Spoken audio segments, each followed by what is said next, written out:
Shalom Bapak Ibu, Saudara-saudara yang terkasih dalam Tuhan Yesus Kristus. Pagi hari ini kita kembali merenungkan kebenaran firman Tuhan. Firman Tuhan hari ini sudah sampai pada 2 Raja-Raja 5 ayat yang ke-15. Kemudian kembalilah ia dengan seluruh pasukannya kepada abdi Allah itu.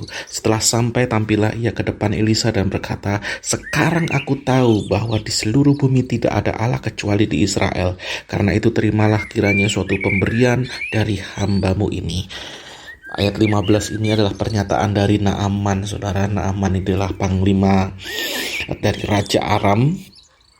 Dan saat itu dia datang kepada Israel dan dia mau menemui Elisa yang adalah Nabi Allah karena dia sakit kusta dan tidak bisa disembuhkan pada saat itu.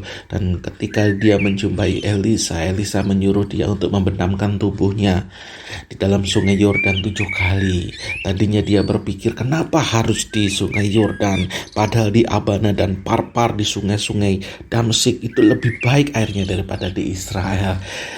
Secara manusia dia berpikir, kenapa saya disuruh mandi di sungai Yordan?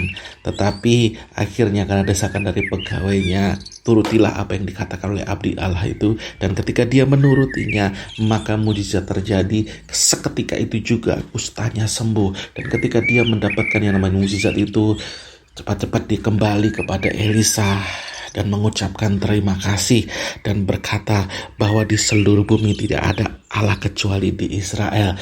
Dan panglima dari Raja Aram ini, Naaman ini, memberikan pemberian kepada Elisa. Dan uniknya saudara, di ayat yang ke-16, Elisa tidak mau menerima persembahan dari Naaman ini. Artinya kita belajar satu hal saudara, walaupun mujizat terjadi saudara, Tuhan memakai kehidupan kita, tapi jangan pernah jual mujizat Tuhan untuk kepentingan kita. Karena apa yang kita lakukan, kita ini hanya pelayan di hadapan Tuhan. Dan tidak ada yang harus kita bisniskan dari apa yang menjadi perkara Tuhan yang ajaib.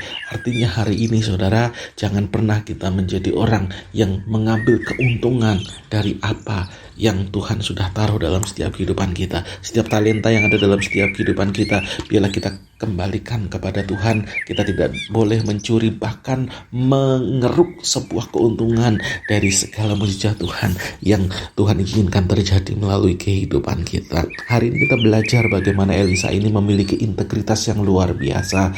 Kita belajar bagaimana Elisa ini begitu menjadi orang yang punya integritas, dan bahkan ini adalah seorang nabi yang tidak bisa dibeli dengan uang. Bahkan ucapan terima kasih pun tidak. Ucapan terima kasih berupa pemberian dan barang-barang tidak diterima. Dan ini menunjukkan bagaimana Elisa ini hidup bukan oleh karena belas kasihan orang, tetapi oleh karena Tuhan yang memelihara kehidupannya.